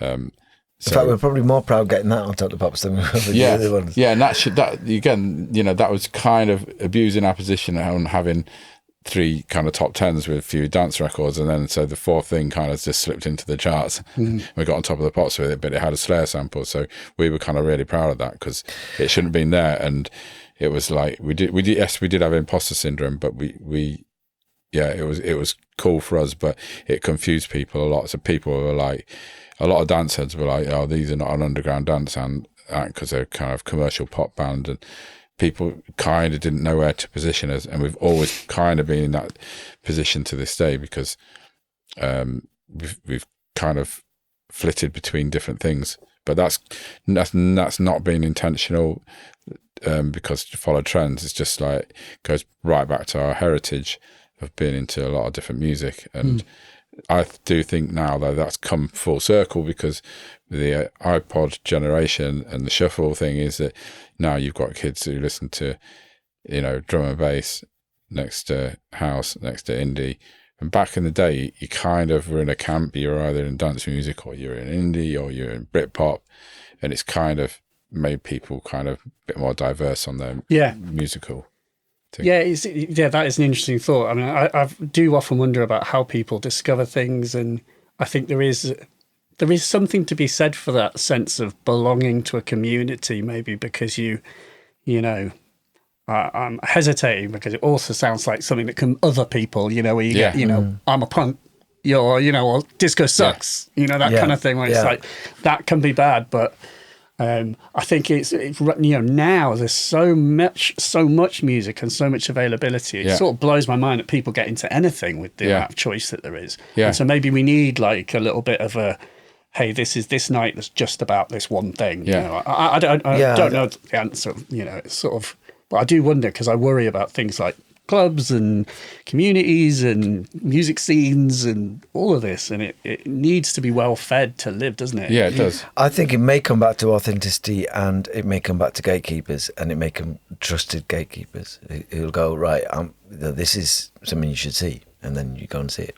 Yeah, and going back to the Top of Pops thing, the reason why we did it, and this links back to what you just said, is that if we just thought if we could show people what we do, then if you see it and you like it as dance music, then you kind of get into something, and then you get really geeky into it. Because I feel like, it's like I got into when I was a DJ, and then I kind of really got into the technical geeky side of it. And on the back of doing things like Top of the Pops and our records in the charts, we got put on the Smash Hits Roadshow. So they put us on in between Take That and E17, right? And all the kids at the front had their hands in the ears, right? But maybe one kid there goes, "This is cool," and then got into house music, and then and goes, "Oh, there is an alternative thing to it," and that was always our view why we did things, because on the we did that show. Pop Smash Hits thing, but the following night we came back to Leeds and we did a show with the Sisters of Mercy. We did it Saturday with Smash Hits, and then the following Friday we were at Wembley State. That was at Wembley Arena. Yeah. Friday we were next Friday we were at Wembley Stadium with U2. Saturday we were in Leeds with all Leeds bands, and we had Andrew Eldritch from the Sisters of Mercy singing with us. So it was kind of more of a rock gig. And then the next night we were in Cologne in Germany with Moby and The Prodigy and Atari Teenage Riot. And we pulled 50 people between us. Yeah. So the thing was... That's how early doors it was. And that was like, that was like diversity on crowds that we played to. But we always just thought it was good to show people that there was an alternative rather than that. And if you get into something, you can get right into something. I was going to ask you about that period of touring afterwards. Obviously, you mentioned U2. You basically toured and like walked past every other great electronic music of that period. Aphex, Orbital, Prodigy. Yeah. From that side of touring and playing and playing out and rubbing shoulders with these people. What are your memories? Or what are your favourite? What are your fondest memories of all of that stuff?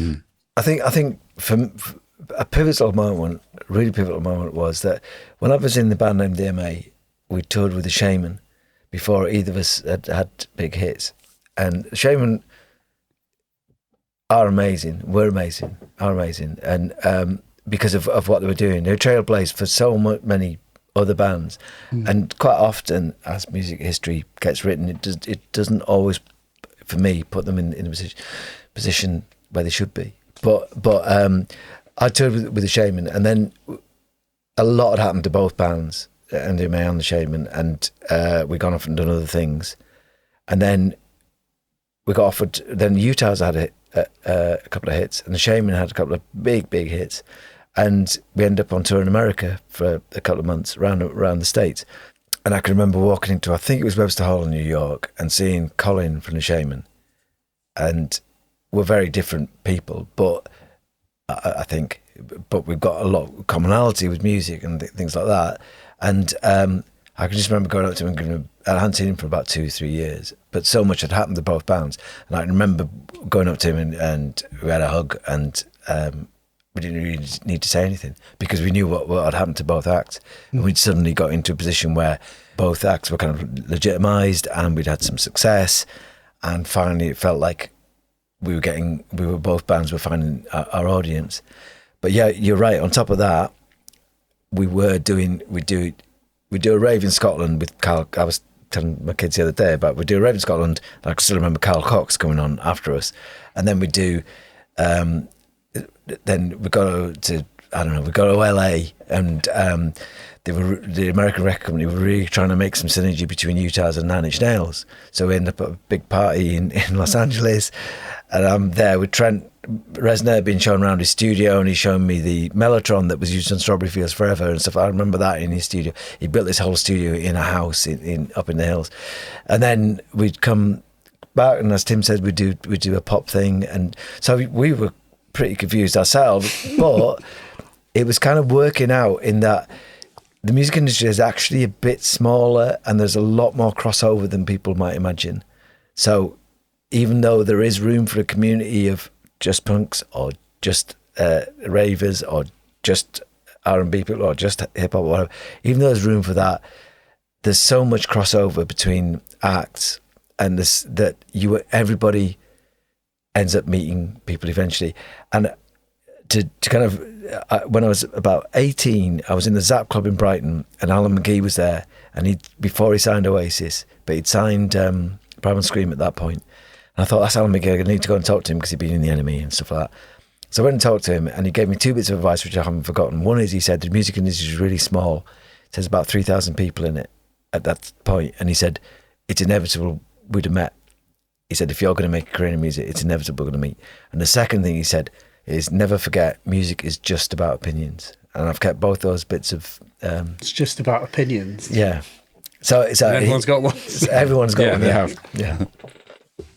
So I don't know if that answers the original question, but I think in any field in life, if people have got to a stage where they're comfortable and they feel like they've done something that they wanted to do, and they've got something back that they wanted back, there's a commonality in that kind of achievement. And I also think that, again, whatever your skill set is, if you meet some other people, even if they're working in a slightly different field, there's a mutual respect there. And I'm in awe of anybody who's good at anything, literally anything. I can watch. I'm not even massively into football because I'm from Carlisle originally, so that's a whole other story. But if someone's really good at football, I'll watch that. If someone's really good at a sport or at an art or at maths or they've got or whatever it is, or a mechanic, someone who can fix a car. I mean, I don't even know how to start with a car. So all those things, anybody who's developed some kind of skill set, I think was a mutual thing. So in music, even though music stylistically, we bump into a lot of people who are making different styles of music, I think there is a mutual common ground there and a mutual respect, probably. It's a valuable thing in this age of, it is. of disagreement. Yeah. What do you remember from that? All that? No, just to kind of agree with what Jess says, in that it's like you cross paths with lots of different artists, and it's like on paper, it's on paper, like you would not put us to get on with, say, Aphex Twin or, a different to Orbital. We were label mates to Orbital, and at the start they were kind of quite underground and complete opposite to us, and and we ended up going on tour around America, and we played with Orbital, with Aphex Twin, with Moby. Richie Horton as well. And Richie Horton. And I remember doing a shopping mall on a Sunday afternoon in the Midwest. And I remember Aphex Twin, there was a stage, and I remember Aphex Twin decided not to set up on the stage, and he set up on the bottom of the staircase at the side of the stage on the floor. And I remember just keyboards and just everything, plug boards, everything. It was just a complete mess. And he sat on the floor, and he went on. They used to alternate the lineup between who would go first each night. And I remember Aphex Twin went first this night, and he came on, and the stage was just like smoke and strobes, and it was just like white noise came out for about 5 minutes, and I just thought it was amazing. But on paper, then there's us who would have hits and been on top of the pops and a million miles apart, but he was like a lovely guy, and we all got on, and so, and everybody presented their music differently. Aphex Twin never did the same set twice because it was just completely live. Moby, was it completely live as well? He had no tape, and whereas Moby was performance based, and he'd stand on the stage with one keyboard, so there's no way he could get everything coming out live. So he had stuff coming out his keyboard, and he'd run stuff on that. And then you had Orbital doing live, and and at points there was tension between them because different people decided to present the music different ways, but there was a common ground there because it was all dance music, and everybody's doing the same thing. But it was just interesting because on paper you'd think, right, we wouldn't get on with them. And we've been on lineups where we played next to, we played before Public Enemy, and you would not see us, at a festival going down before, and then turn around and see Chuck at the side of the stage watching us, and he's kind of like that, and it's like, I'm at an age now, I just think music, people just need to support music rather than get into different genres and competing because music's, going back to the pocket money thing at the start, you got kids now get the pocket money, they can either buy phone credit, they can buy can download video games, they can do this, and they've got like so many options. We only really had a few options. So music as a singular thing is fighting against all these other things now. So rather than kind of, divide within music, I just think music needs support. Yeah, it desperately needs it. Yeah, there is no money in music. And the thing is, there's no value. Again, this is different, but it's like, so I grew up with the thing is you went and spent your 99p and you had a physical thing to hold in your hand and play. So it has straight away, it's got an element of value to it. If you're growing up in this generation, it's got no value to it because you just press a button on your phone and you get it. So it's free. Yeah. Right. So there's no value to that music. Where the value is to them is to go and buy some merchandise or a ticket to see them. But I'm still from the generation where music has some value. I suppose this is the thing where because that generation is, well, returning to that thing I was saying, that ultimately before the 20th century there was no record, was there? So it's like, actually, like if you think about it, the original thing is paying to be in the room and see the musician, isn't it? Yeah. It sort of returns to this. I mean, that's why I just hope. But my worry is that we've seen, and throughout this conversation, this is kind of, it feels like it's been the theme. It's just that if the last thing of value is playing live, it feels like that is at risk now. But I just hope that does not happen. Like, I think, as we were saying, I just think it is programmed into human biology that it cannot happen. Like, it's a very primal thing. People have always wanted to have some rhythms happening. And it's omnipresent. Everything's got a rhythm to it. What you realise with a sampler, which is fantastic, is that you can put any sound in and make something out of it. And that's going back to the process, which is ages ago we were talking about process, is that part of our process, and still is taking 5 random things. That's how What Could You Do For Me came about. Is bought 5 bargain bucket CDs and challenged myself to fling them in a sampler and see what came out. And that's what we still do. So there's every sound has got a rhythm or a pitch to it, and you can put it into the sampler and make something out of it. And I think if you expand the definition of music out into just sound, then I think it's a really primal, there's really something primal about it. I mean, there's loads of sounds which we may not have heard, but we respond to, if you get, and for example, from a parenting point of view, a baby cry is designed a certain way to make the parent pay attention. And I think there's lots of things that you kind of come pre-programmed with, and one of them is a primal need for some kind of rhythm and some kind of music. So I think that will keep coming back, and I think it does come back to authenticity. I think I know when I see an act, I know whether there's, and I'm hesitant to use this word because it gets misused a lot, but I know whether there's some kind of soul coming out of that music or that performance. Every now and again, you'll see a performance or a performer or some music that has got that quality that you can't really recreate. It just is there or it's not there. Yeah, because we were talking about with the AI, and it's just AI.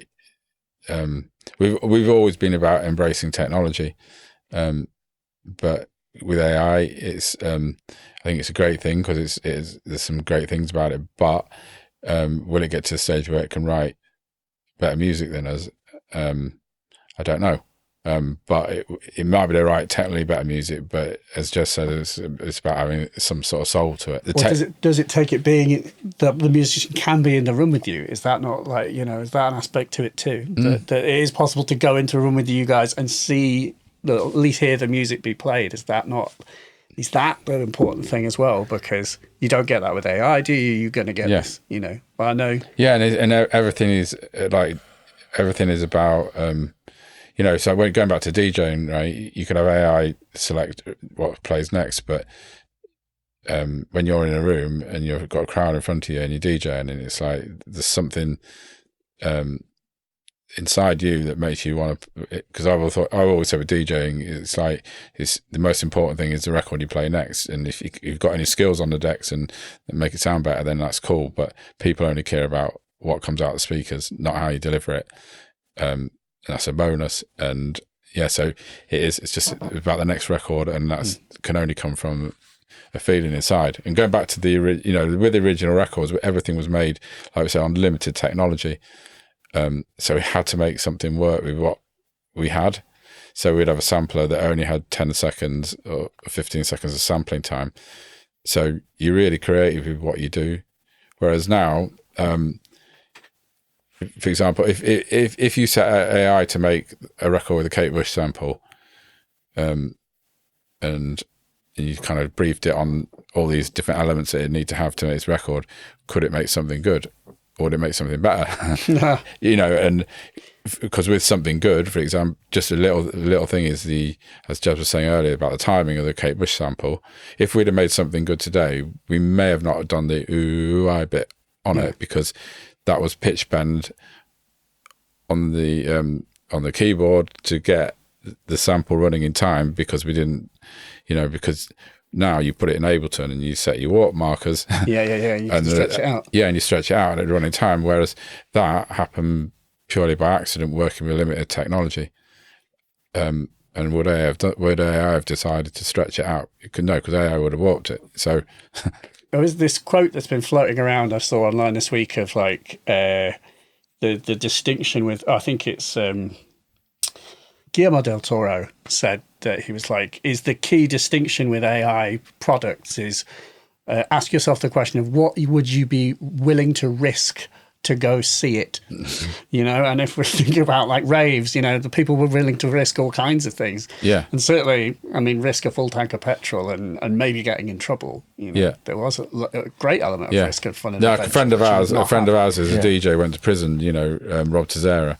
Right. And he's a Leeds DJ, and he still is, and he's a great DJ, and he's still really busy. But he was DJing at one of these raves when the police came in and busted it. One of the biggest busts, I meant to mention this earlier, but one of the biggest busts in the country was in Leeds, in a warehouse in Hunslet.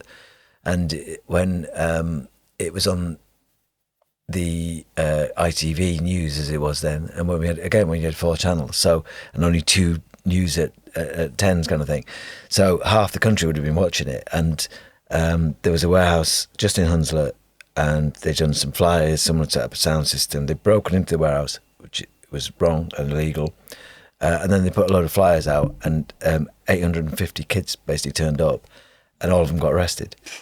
And that's how heavy it came back on the rave scene. And so 850 kids, and there was a TV crew there who filmed the police going in, and then the reporter said £1,000 worth of drugs were seized, and to the casual onlooker that looks like a lot of drugs, but it was about, at the time it was about 80 tablets probably. And so not very much. So that framed it kind of one way, and I'm still cross about the fact that 850 people got a criminal record as a result of basically naivety and hearing there's a party on and turning up at it. And it's not like a call to go and, because they did break in, the property was occupied illegally. Yeah. So that's the bit that's illegal. However, it wasn't a call to go and cause a riot. No. It wasn't, which we have seen, social media be used for recently. And it's like, that's not what was happening. These people going to dance and. That's right. And it became the lead story on the news. So that was quite a big turning point as well. So, I don't know how we got back onto that, but the when people move together and there's a communal kind of goal, even if it's vague as hell, it's a really human thing, I think. And I think I'm hoping that AI will never be able to replace that. I don't think it will, because I don't think. But then in South Korea that they have in Japan as well. You've got what's the word for it? But basically like CG pop artists and stuff who are like CG characters. Vocaloid, like, vocoder sort of, like a speech synthesizer doing the music and stuff. We were trying to do that about mid-90s. we came up with the idea of having a virtual pop, because we had cutting-edge computer graphics, of making up something. We just never had time to. We won't bore you with the number of ideas that we had. But we did think there's a lot of things that we money did, into and then stopped. There's a lot of things that you can do now that we did think, how can we want to better do this, and you can't do it, and it's frustrating. I mean, I think that idea's time may have come. Like we know now you can push the button and pretty much get any singer's voice to come out, and it's. So that's an interesting thing, but it goes back to this question of what does it mean to be human? What does it mean to work? What does it mean to be entertained? What does anything mean? Yeah. So I think that there's going to be some interesting discussions, and also parallel to all this, you have got things where people are going to be experimenting with implanting memories into your brain, in all seriousness, and experiences. So at that point, how is that going to be different? Would you spend 500 quid going on a holiday or 50 quid to download it into your brain, the experience of being on a holiday? Total recall. So and I honestly think we're heading in that direction. I also think technology has come, like, as we're saying, come so far within music as well and what you can do. But I would argue if any record is better, you can't say the music is. I don't think any music is necessarily worse or better. But to me, for example, I Feel Love is probably one of the greatest electronic records ever made, and that's over 50 years ago now, isn't it? So yeah. But has it been beaten by all the technology? No, but that is because it's an amazing idea and it, executed really well. So yes, we've progressed, but it still comes down to an idea at the end of the day. Yeah, and AI is completely reactive. It's not proactive. But is it the question? Can it be creative if it has enough input? Can it collage like you did when you were like, I'll buy 5 things from the bargain bin and see what, why can't it? It might. And it's maybe. But I suppose the key distinction or the key factor, which is like that, I think as a thing Brian Eno had said, was like, ultimately it will only be a human that says it's good or not. It won't. The AI can't tell you that this is the best music. It's only a human's opinion. Returning to Alan McGee, it is just opinions because it will only be a human. Only a human can enjoy it. Yeah.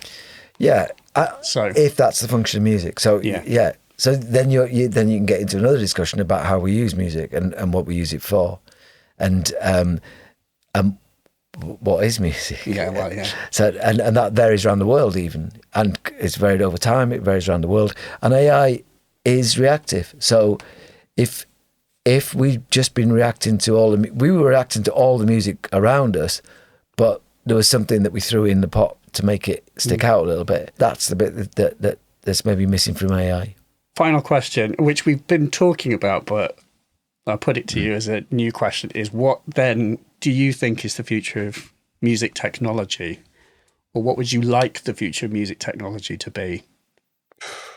It sounds like we might not want it to be AI. I think, I'll let Tim answer in a second, but I think that from a music entertainment point of view, I think we're heading more towards music being part of a bigger experience.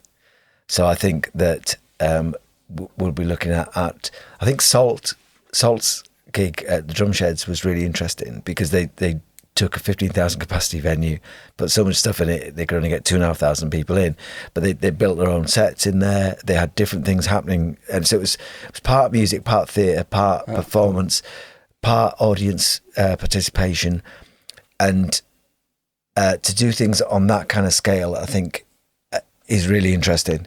If we had the money tomorrow, from a performance point of view, we'd be doing what we were trying to do. We priced it up and we just couldn't afford it. Back in the 90s, we were trying to take marquees into venues and then projecting on the outside of the marquee to make the whole environment change for the entire audience. Oh, wow, yeah. So 1 minute it'd be outside in the fields, a bit like the Sphere is now. I was about to say like the Sphere in Las Vegas. So the Sphere in Las Vegas is really interesting. And that's the whole thing, because it's playing with your perception of where you are. And you can feel it just on the YouTube videos. you can feel when it opens up to the big desert, you feel like you're in the big desert, and then it closes down, you feel like you're in a small, intimate venue.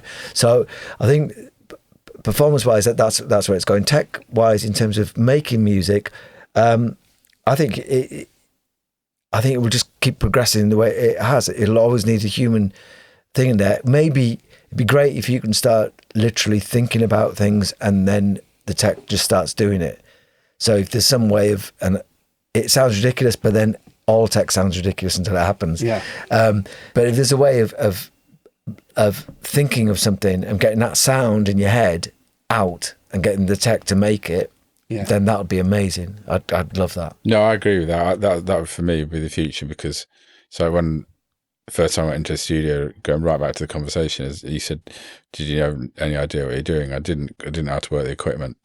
And so I think when somebody makes a record, if you're working, you have an idea in your head and it's getting from that thing to coming out the speaker, and it's how you get to that.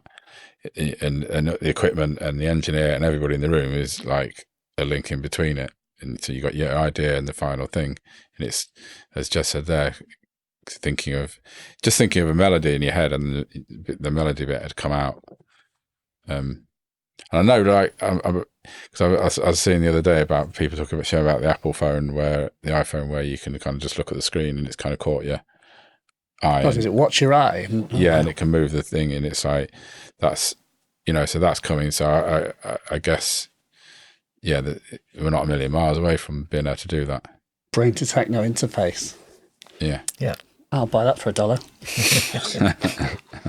Well, thank you very much. Thank you. Thank you. Thank you for your time.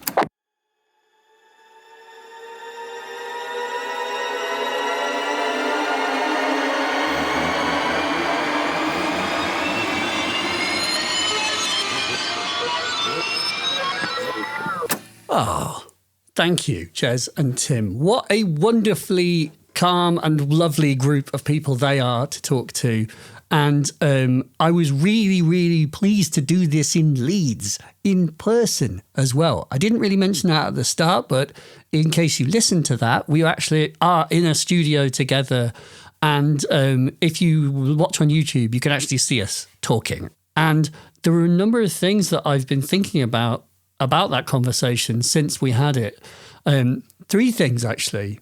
The first and most significant of all is that thing that Jez said about the potential future of music being this return to human selectors and curation.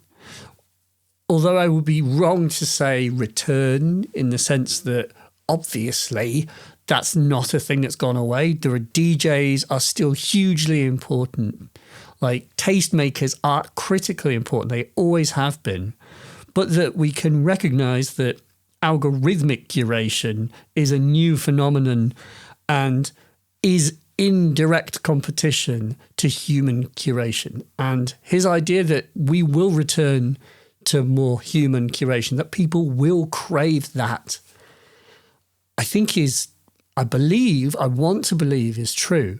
Like, how can that not be true? How can someone prefer an algorithm to a human tastemaker? And I realize as I say those words, of course they can. Like, of course it's possible.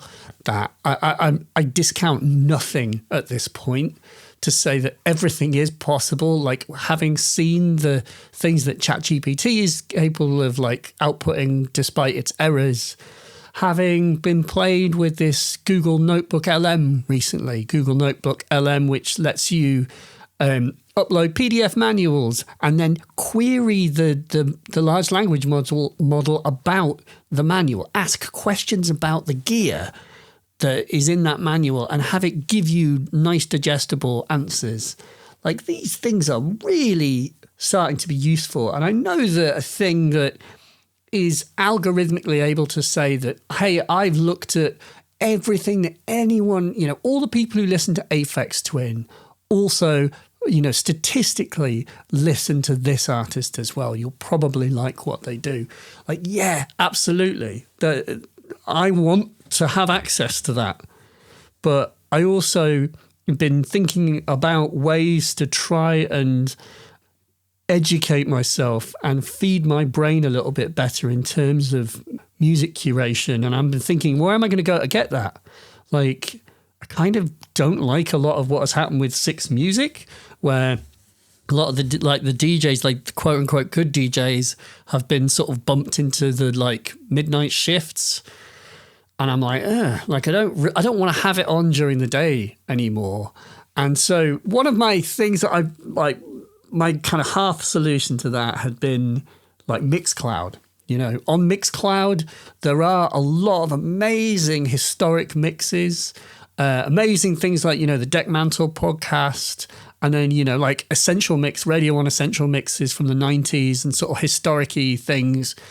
I'm curious to like delve into Mixcloud a bit. I feel like that's a place where if I knew what I was looking for, I'd have a half a chance of finding something that would really inspire me. And that's it. Again, it's the human thing. It's the human who has suggested and curated that mix, because it's all about the context. Like, can a algorithm, is it going to be able to create that kind of arc of storytelling that a DJ can, that will take you all the way, you know, take you from a cold start to loving something that you wouldn't have enjoyed had you not taken the journey? Like, I'll say that slightly more slowly, but like, as in, they could make you like things you didn't like because of their genius in how a DJ has warmed you up to something. And that is like, if that's not like the greatest example of what a DJ is capable of, then I don't know what is. So here's to tastemakers. Long may they live. I think they will live. And as I said in the conversation, like, ultimately we're human, and I really don't care how powerful AI gets. Humans will always want to be in a room with each other, sharing an experience. Like, that is never going away. Like, I don't need like fucking Elon Musk to talk, like, you know, Mark Zuckerberg to tell me that the future is you know, is AI and VR. Like, no. Like, it is, that is an, you know, an unavoidable and fascinating and will be exciting. But humans want a human. People want a people. We want a people with people in a room together, being stupid and dancing to music. The other thing was the concept of DJ mind, because I've never heard it sort of put in those words. That's something that we talked a bit about with Surgeon on a previous podcast here.